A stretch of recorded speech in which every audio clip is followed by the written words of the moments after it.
Welcome back to Months in Motion. Today we're kicking off our first brand focused episode with Jasmine Sharp, a seasoned creative director known for leading major rebrands at Grubhub, PepsiCo, and Starbucks. Jasmine's approach is all about storytelling, collaboration, and breathing new life into legacy brands. She thrives on team driven environments and is passionate about advancing diversity and building inclusive design cultures across the industry. Jasmine joined Grubhub at the end of 2023, and since then, she's led the company's rebrand, introducing bold, motion ready visual identity that reflects their next chapter. For those who don't know, Grubhub is one of the leading online food delivery platforms in the US, connecting people with their favorite local restaurants. In November 2024, the company was acquired by Wonder, a next generation food hall super app that brings together restaurants from world class chefs like Bobby Flay, Jose Hernandez, and Nancy Silverton.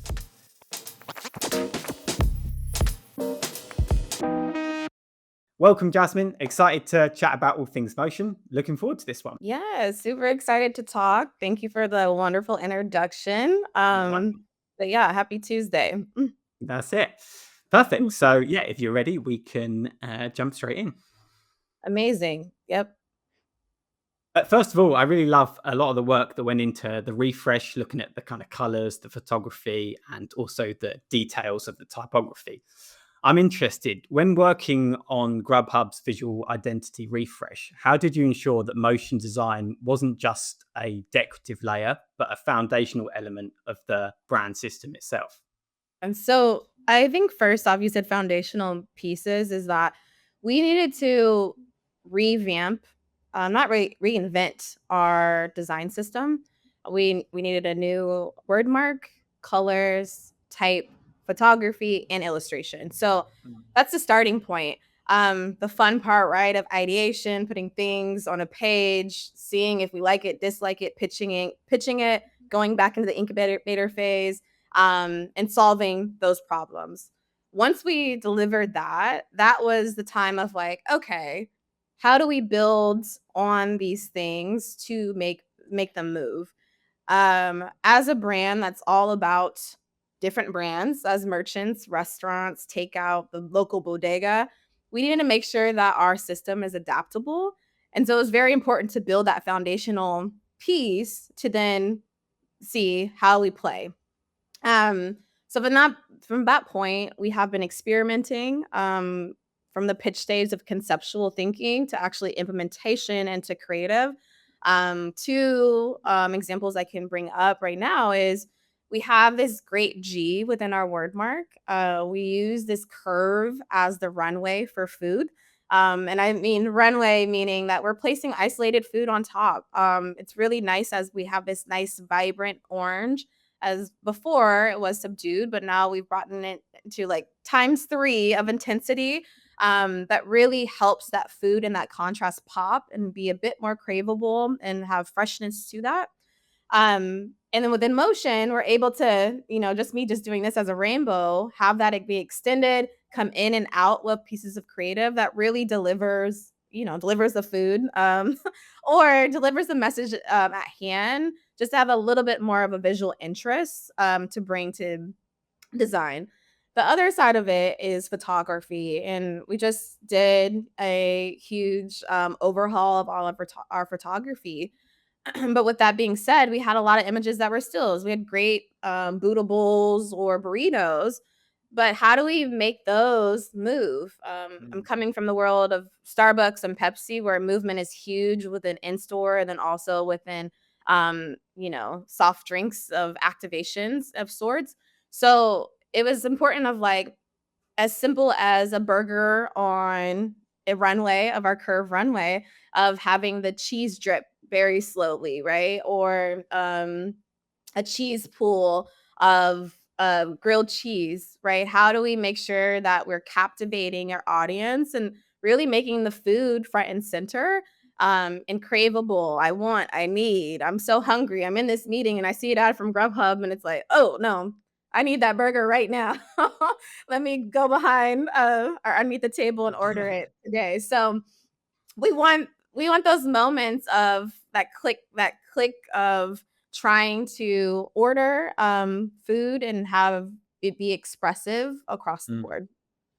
Yeah, love that. And I think especially the you kind of mentioned about the use of the G and the kind of runway and looking at the designs as well. You can really see how that works in all, especially even if it's subtle, like it's just got that ever so subtle curve that it kind of Right. links back and it really ties it together. And yeah, it Right. really looks super cool. Yeah, and I'm so excited. Again, we're just starting. We're our first year of the brand. So Mm. as right now it just goes to the left and then up to the right. But imagine next year where we're really celebrating, we're seeing what's working, what's not working, what channels are really performing, and how do we really activate that? Is it a subtle push in to the food?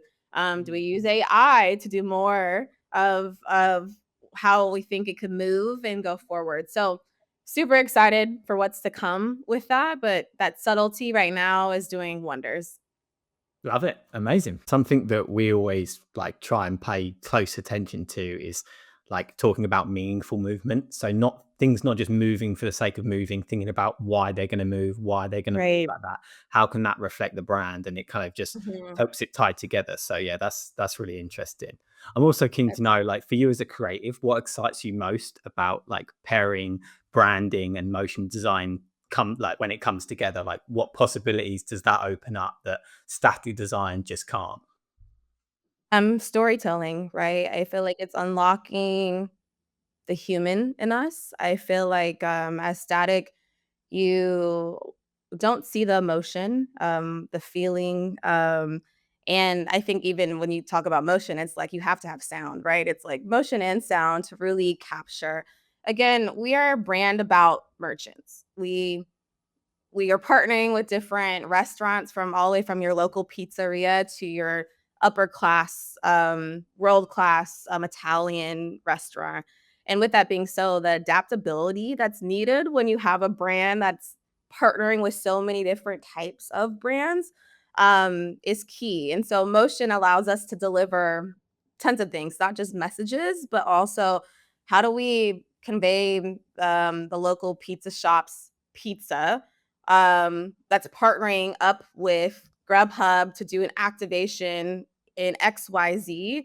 And then it needs to have touch points of a email, an out of home, in person. So it's like motion really tells that story. And I like to say sensorial nature of captivating an audience and being very intentional, like you said, of feelings. Definitely. Yeah. I think definitely when you sort of start transitioning into motion, I think the ability to kind of like you say, tell stories, add character and add sort of feeling to sort of maybe like even simple things like typography, like with certain movement, it can really kind of bring it Right. to life and kind of elevate it and kind of tell different stories like as and when you need to. Right, right, exactly. And I think it's so interesting. I think certain brands start with motion the very first thing they do, right? And I think what we did again is build those foundational pieces so we can experiment. And that's what we're really having fun with right now. We're starting to do some exciting stuff with an out of home and TBC campaigns of how do we express that with just our new branding system, which is super exciting. And then our new typography, right? I think with that being said, it's like sometimes you don't shift typography or colors, but we've shifted everything and we're having a lot of fun doing that. Yeah, amazing. I think, yeah, especially when you start sort of venturing into kind of our at home and other sort of different use cases, you can really leverage motion there and also things like the typography to really expand the use of the brand. Mhm. Totally. Yeah, it's so funny. We just did it. Well, we have been doing out of home all over New York. Mm. And it's been super fun doing those digital boards as in triptychs as, a static we always design for. But we've been having a lot of fun of how do you make those subtle movements and especially in a sea of craziness as New York is. And like even it's just the subtle type, coming in soft and then pulling out fast, right? Or the illustration just a little biker coming across the screen, of a triptych. Not nothing crazy, but those subtle differences I feel like really are huge when it comes to advertising, and with the world of sameness of ads within a crazy city like New York. Yeah, yeah, amazing. And I think also as well, like while you're doing all of this as well, you're kind of really building up your kind of asset bank of motion as well. Like you've having all of these little elements that you can kind of pull to and Right. refer to, so that like kind of wherever you are, you're always seeing these same elements, and adding more to that, and it continuously evolving as well. Totally. Yeah. It's so funny because we just started, so it's like our asset bank. We're still doing like we're still editing photographs and then illustrations. So and it's the world of static first. And so as you're talking, I'm already like keep thinking of but what's next for Mm. us in the world of curiosity and play through all of our assets we have thus far. Yeah, and that's always so fun as well. Like when you're in that stage, aren't you? If you're not, you've got the flexibility and the room to grow, and you can like explore different routes. It's always such a fun process when you get to do that. Mhm. Totally, totally. And in one of your recent posts, you mentioned about the sort of intense teamwork and kind of fast-paced workflow of when on working on the rebrand. How did those collaborative efforts influence the way you develop motion design for the brand? So it was a definitely a divide and conquer. As I don't think I said this, but we did this in 3 months. Mm. And super proud that we started internally. We were living and breathing the brand before when we were under Just Eat Takeaway, and we really understood the task, right? So dividing and conquering throughout the team, starting with how do we ideate, going back to the drawing board, making sure we're staying to our ethos of where we've been. But then from there, it was really like, how do we make sure that this is an adaptable system? And as you, what we just said is having a bank of illustrations, a bank of photography, of typography, headlines, right? How do we play up that hierarchy system depending on channel or design? So that was very important first and foremost. And again, when you're pitching a brand or through waves of iteration internally, it's conceptual, right? It's like, yes, we're head nodding, but it's really when we get out into the world is what really matters. So we're out into the world now. And so this is the true testing point of how do we make something move that we have McDonald's, Chick-fil-A in the same asset. And we have to talk about both brands and those brands are underneath Grubhub, and then we're trying to say this offer of a $5 off, and then also a plus up to our Grubhub Plus membership, right? So there's some, as we all know, there's so much to say in one thing, but we're having a lot of fun with those brand assets and those foundational pieces to be adaptable. And I think to the point of speed is we moved so quickly that we didn't have time to fixate over the small details that I feel like some brands really fixate. It's like, okay, how far does this square move to the left hand side and how fast, right? No, it's like we needed to get this brand out. It needed to be bold, expressive, and modern. It needed to bring Grubhub to this new space and where we're going to the future, and that was very important. So, it was test and learn. Okay, a designer would do that in the morning, we would review it in the afternoon, see how it worked. Okay, great, we love it. Let's test it on this email. Let's do, a paid social asset that use a color transition that we loved and see and test it, right? So we've been having a lot of fun, and I feel like I've been listening to your podcast of, like, people that have really been in motion, and that's all they live and breathe, but I feel like on the other side where it's just that starting point of that marathon run of, experimenting, being curious, and then putting it out there and seeing how it does. Amazing. Yeah, I think that approach is definitely kind of the best way to look at it, rather than, especially if you're, kind of new to motion or sort of just starting out into figuring out, how everything moves and the guidelines. I think if you kind of too rigid at the start and you set too many rules and regulations around Right. how and why things move, you're going to kind of really box yourselves in the early stages. And when you're looking to explore and develop, you kind of want that freedom, right? You want to be able to explore, play, and create and find what works Right. for you.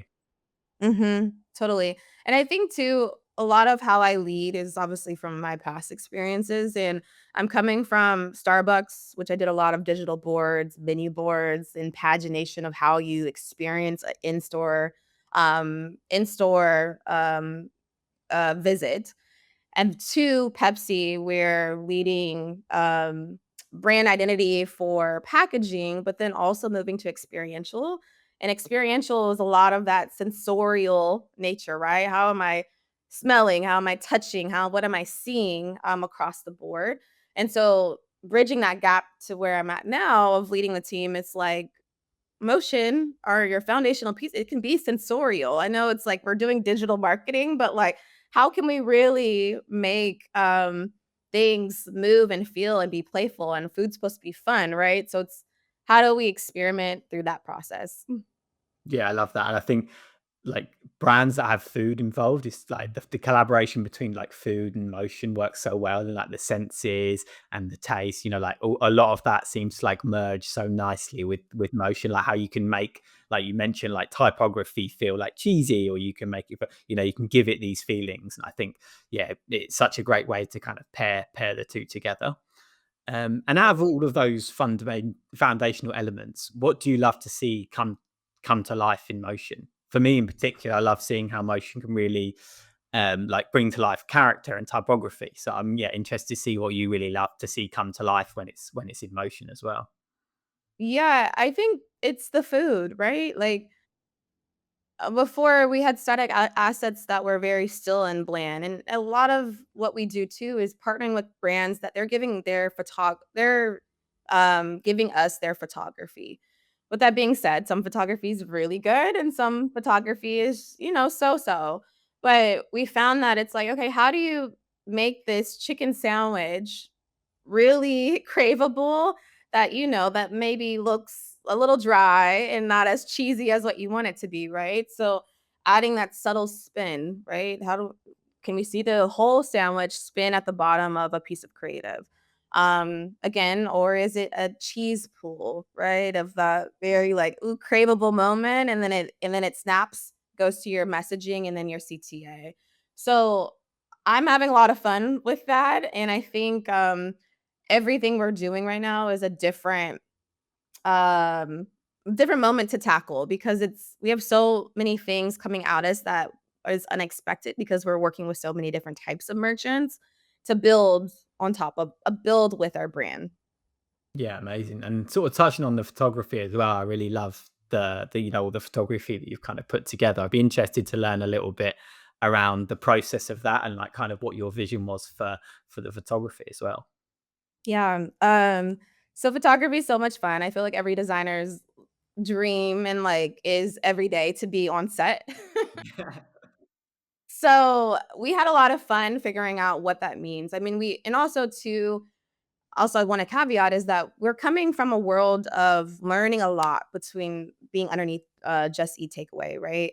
And through that process of me just even having a year of leading the team, is how do we convey emotion? How do we be inclusive within how people are interacting with the food as it represents the world around us? And then how do we make sure that the food is front and center, being dynamic within composition, and then also making sure that these colors are popping, but not being too much, right? I think the world, and I'm pretty sure we'll probably get into the AI conversation of some sort, but the world of AI is becoming robotic, right? Everything feels like it has a filter, and it's like it has like, it's very structured and hyper everything, right? It's like this unreal world. So it was very important us to really go out and shoot. We actually most recently did was it 4 days? It was a 4 day shoot where we focus each day on merchants, diners, and drivers, as that is the core of our brand, right? The people that eat it, the people that deliver it, and then the people that make our food. This was very fun as we thought of all different scenarios of what this could be. I really want to talk about though is the our diners, right? It was very important to showcase how people eat. From the messiness to the wide mouth to again the cheese pool of the pizza. And so we did a really fun shoot in front of a seamless board, and had different models come in that were all different shades, body types, curly hair, straight hair, blonde, brown, to make sure that we are inclusive of everyone. And then from there, we had a lot of fun, right? It was just like, let's play with the cheeseburger for 15, 30 minutes. How do you bite it? How do you have fun? Are you looking up to the sky? Are you smiling? The messiness of a taco when you're trying to eat it without having the meat fall out the back part, right? Yeah, So, yeah. so we've had a lot of fun, and then even just the subtlety of like your lime squeeze, that subtle lime juice coming out, and placed on the food. How do we experiment? And again, I keep saying experiment, but land where we're going. So that's actually was about 2 months ago, and now those photos are being brought out in different ways, which is super exciting. Love that. And out of interest, is that like always your kind of approach when it comes to, you talk a lot about like kind of experimenting and developing. Is that, do you really like that approach of kind of like when you go to set, not again, not being too rigid with things and having the flexibility to explore and be creative? Yeah, I mean, my project manager would probably hate me saying, "Yeah, I like to experiment all the time." But there's structure, and as we do have to, we need to deliver on a brand. We need to deliver on a task at hand. But we're creatives, right? We sometimes you don't know what's going to happen until you get there, and you trust the people around you to build on top of. Or sometimes it's like the things that you said like yes, yes, yes, yes to in the beginning in your pre-pro, it's nothing compared to what you actually capture when you're actually on set. So I think it's very important to leave room for that. At Pepsi, we've always talked about of just being curious. So it's like every time you're on a trip, every time you're on a business meeting and you're only in Chicago for 2 hours, have 15 minutes where you're just walking around the waterfront, or you're only there for 2 days. Have at least half a day where you're just saying that I'm just going to explore the city. And I think going back to curiosity within that, it's like you need that to spark those ideas. And then also too, when you're on set, when you're like, "Oh my god, I saw this in Amsterdam, and I think this could work because this was hanging on here, and like you're hanging like that, hanging this thing like that. How about we try it?" Right? So I really promote that within the team, to really unleash all of our superpowers to bring greatness within the brand. Yeah, amazing. I think it's always hard, right? When you can have an idea on paper and you can have a plan on paper, but like when it comes down to the day or when you're actually working on it, inspiration can come from all different places. You can be there, and when you're in the moment as well, like you say, you can be there taking shots, and then all of a sudden you think about something you saw ages ago or over here, and then it kind of comes to you and go, oh, let's try this. So it's that, not being too rigid to the plan, I think is always like a great idea. Right, right, exactly. Amazing. And what were some of the biggest challenges you faced in shaping Grubhub's branding identity, especially standing out from competitors and connecting emotionally with customers? Wow. So I think if you do a rebrand in house, it's beautiful, right? You know your brand the most. You can get answers the fastest. You're able to be nimble and agile through reviews. But then the other side, right, is you are so close to the brand. You're second guessing it at times.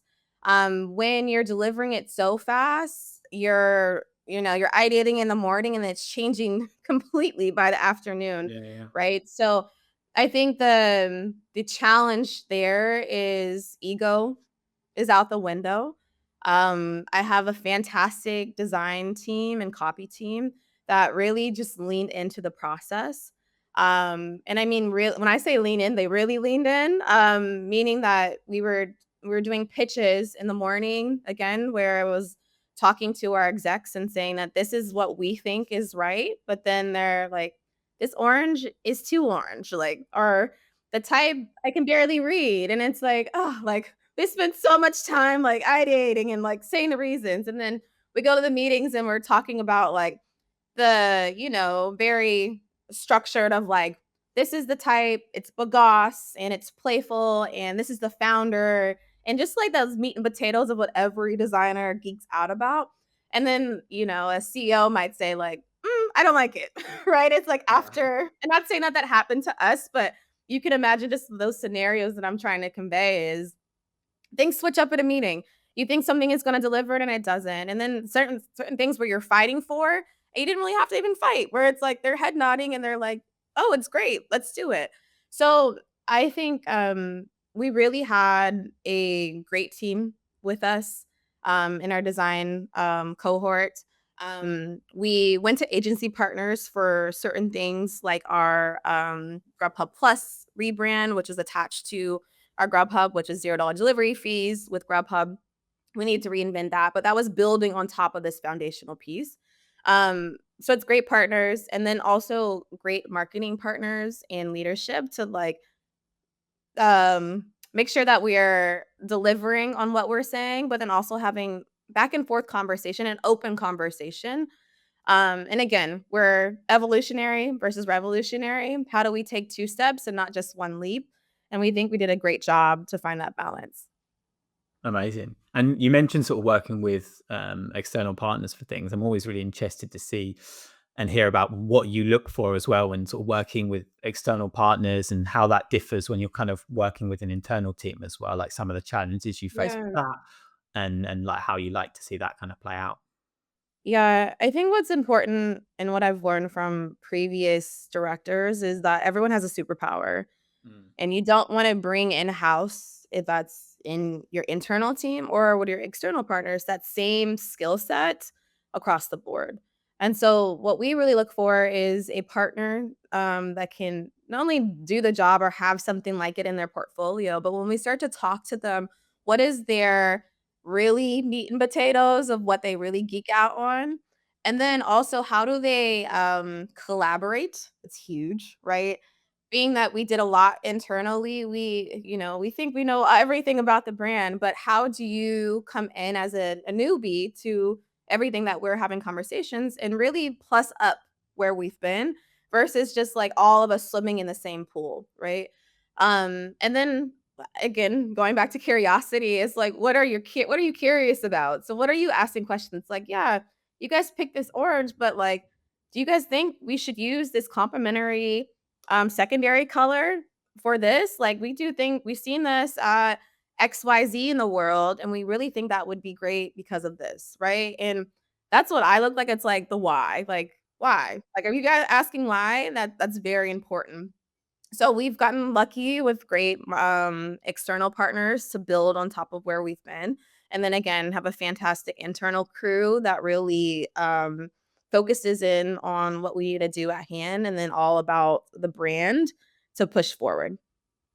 Yeah, yeah. I think the kind of the why question is always such an important one, especially when you're working with either external partners or internally. But the kind of challenging of why are we doing this? Not just accepting it for for what it is, but challenging it and looking at how you can develop it and make it better. And I think just having that secondary opinion as well is also sometimes really helpful. You kind of mentioned about being too close to it sometimes and kind of stepping away and then seeing it from a different perspective. I think that's always really helpful.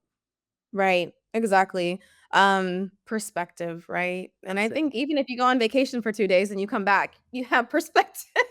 Yeah. So, I think even though we did the rebrand in 3 months, it was really nice, to have all different perspectives within the internal crew, and then also when we unleashed it to have external partners see, they were on board, but then they were always seeing how can we plus it up. And again, we're still in our starter pack, right? Mhm. We're still in our first year of our rebrand. We still haven't gotten out all of the things that we have been developing this past 6 months. So, I'm really excited for that, as I do think next year is gonna be really the year for Grubhub as we are unleashing all the things.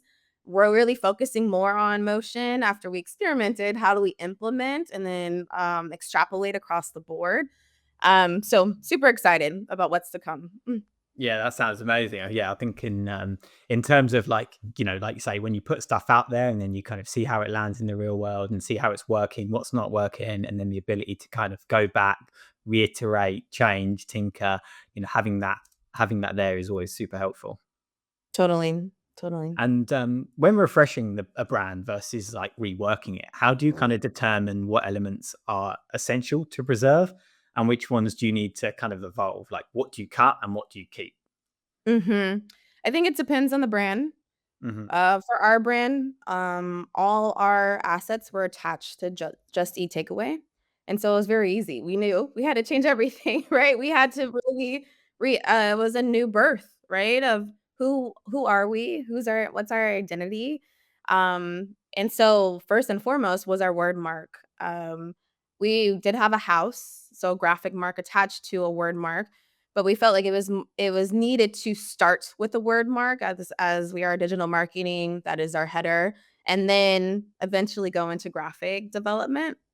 And so, first and foremost, that's what's evolved. How do we really make or scrap this sans serif that's condensed, very hard to read, have a really nice form G, and then also is, Grubhub, a GH together, that really stands out. How do we bring play into that typography of that word mark too? So you'll see in our word mark that subtle, it's very subtle, but that G curve of oh my gosh, why am I forgetting? Typography. My typography teacher is probably gonna give me a hand slap. But the subtle G curve, of the R of the kickstand, and Hmm. then the G crossbar, is really nice, that reads, very seamlessly across the board. And then our colors, we didn't reinvent the wheel, but we ideated and shifted. So our orange wasn't ADA compliant before, and so that shift of making it in a higher contrast, bolder, and more in we're demanding space for Grubhub was necessary. And then because of our Grubhub color being so bright and in your face, in the best way, is we needed subtle a color system that complements. And then also I like to say with colors is that we are a food brand that has, it's the greens, the peaches, all different types of hues, but we really want to make sure that it's natural. So I feel like certain brands, they lean into this vibrancy to really, be more modern or be more street or have edge and be on trend. But I think it's very important when you are to be natural and subdued when you're thinking about your secondary and tertiary color palette to Hmm. complement that bolder color that you have that's really front and center. And then again, photography, illustration was a part of that and that evolution going forward. And then now we have all of our meat and potatoes to build that full foundation. Amazing. Yeah, I think definitely the secondary colors I think work really well. I think that's something that I think brands do quite a lot is where they kind of slightly overpower the secondary color. So I think even though they have a bold primary color, I think when the secondary colors are also really bold, it doesn't pop as much. And when you see all the colors Right. together, you can really see which is the stronger one. I think that really works. And again, too, we are a brand of all brands. So I wish, I mean, certain times it's like, I wish we were just our own brand. We could do anything we wanted. That we didn't partner with anybody, or we were the brand to partner with. We no, we have to make sure that we look good with everyone. And how do we make sure that if it's 75 split, 75-25, or that 50-50, or it's just us, Grubhub, but it's very important of our partnerships to really make sure that they are looking as good, with our colors, photography, and type. Amazing. And in terms of like how that works as well, like is that something that you hand over these assets and the partners kind of work on it, or are you guys always working on those as well? We normally work on all of our assets. So if you're getting an email to an announcement carousel, an app, um, to a paid social, my internal team designs for that. Amazing. Yeah. Yeah. Cool. Amazing. And outside of the day to day of work and briefs, I know you're super passionate about advancing diversity and inclusion. So I just wanted to know, what changes would you like to see in the creative industry to better advance diversity and foster inclusive design cultures? Yeah, it's funny because now I'm here and it's like I literally closed my eyes and then blinked and it's been so fast, like, of my progression through. But what I would say is that I'm gonna go back to when I was a junior designer, and even when I was in school, is that I was a Black designer and um mostly of white spaces, right? And nothing is wrong with that, but at those times, it's hard to feel like you have a seat at the table to define or to speak your piece, your opinion, and then also be bold within what you're saying. So, I think as I have kind of maneuvered through and with mentors, with great directors, with some okay directors, right? I have learned that it's really important to build inclusive internal and then external partners of who you're attaching yourself with. And I really want, as I've been maneuvering, I really want there to be rooms where we all have superpowers. We all look different. We're coming from different backgrounds. My internal brand leadership team, we're all women, which I love, but we're all from different backgrounds, which is amazing to say because we're coming on a Monday when it's like, oh my God, the Sunday scaries, and we're coming to the meeting but it's like, what did you do this weekend? Oh my God, I just saw this great show in Times Square XYZ. And then the other person's like, oh my God, I took my child to this art festival that was in this little neighborhood and I love the artwork and it was by and those examples are just so amazing because it's like I'm learning from you. If we have the same type of person everywhere, we're not going to expand our knowledge. The work is not going to get better, right? If we're not questioning, if we're not exploring, if we're not being curious about our lives that we live on the everyday, then we're not going to build on top. So it's very important for me to have different viewpoints to bridge that gap. And then I want to see that wherever I go. I mean, again, when I'm looking at, I didn't say this before, but when I'm looking at for external partners, is how do you look at diversity? Who's on those calls? Who's talking about what? Are you just throwing someone in the room because you think that they like we're just checking a box? Mm. Or are you actually really advocating for different perspectives, especially Black and brown designers, strategists, producers, to be in those rooms to build on top of the brand? Amazing. And yeah, you kind of mentioned about, bringing different aspects together. I think especially when that comes to creativity as well, like having people from different backgrounds, different cultures, especially when you're working on creative stuff, everyone sort of brings new ideas, new conversations to the table, which, ultimately expands the root of what's possible. Yeah, no, it does, it does, time and time again. I mean, I am a big advocate, and I think sometimes I annoy, people, but I will never shut up about that because I think it's very, very, very important. I think you see it on the other side if you don't do that, where it's becomes the branding or the campaign, it starts to flatline because it's not innovative. Mm. Did you bring a Gen Z? If we're talking to Gen Z, what are we talking about if we're in a room full of boomers, right? Of like, no, we need them in the room at the table talking about what they know, what they see, what their friends do. How are they eating? What does their boyfriend like to do at home? Like we don't know this. Like you need to understand who you're targeting, who you're marketing to, who you're designing for, but you actually need to speak to them and have and hear their opinion to build on top of. Yeah, no, 100%. And so, how would you like to see other industry leaders move from simply inviting diverse voices into the room and actually empowering them to influence the work and also the culture? Mm, great question. I mean, hire. Mm. It's fire who you're hiring. I mean, I think I can go very deep, but I think it's just as simple. Who are you partnering with? Who's your in your internal teams?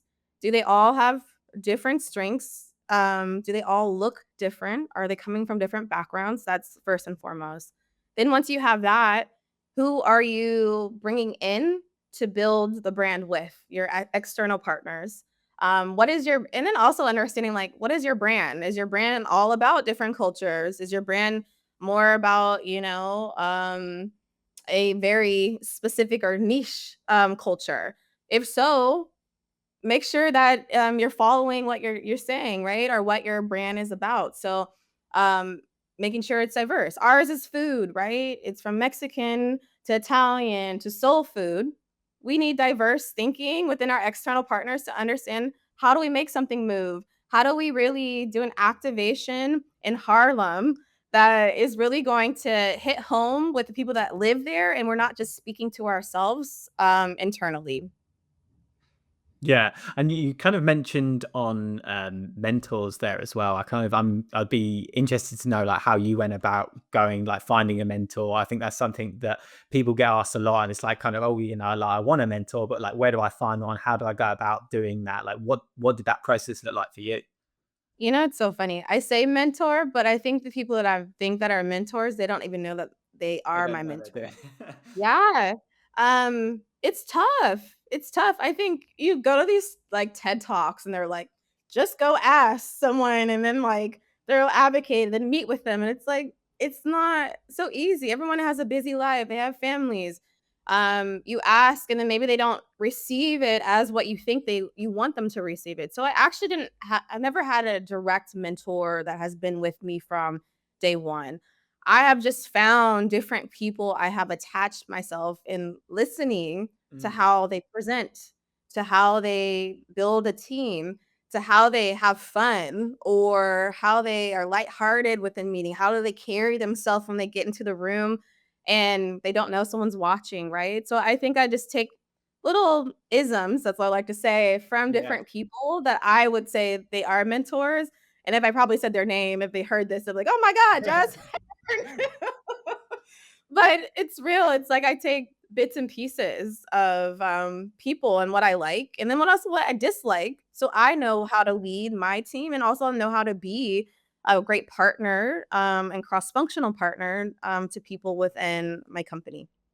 Yeah, that's such a great way of looking at that and sort of digesting it in terms of looking at either people's stories or how they how they transformed this or how their creative journey went. I think taking those aspects and using that for yourself is such a Right. good way to look at it.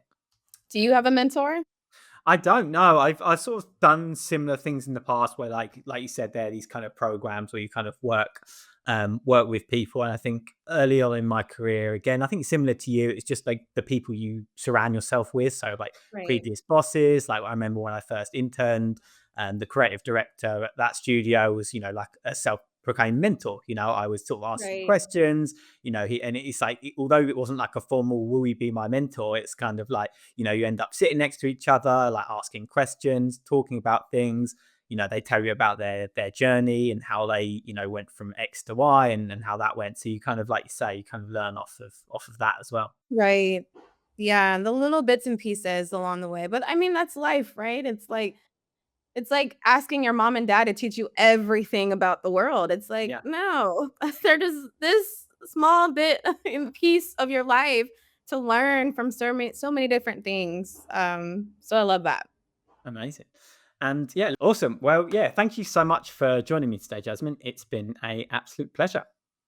Yes, so nice. Thank you so much for inviting me, and I had a wonderful conversation. Amazing.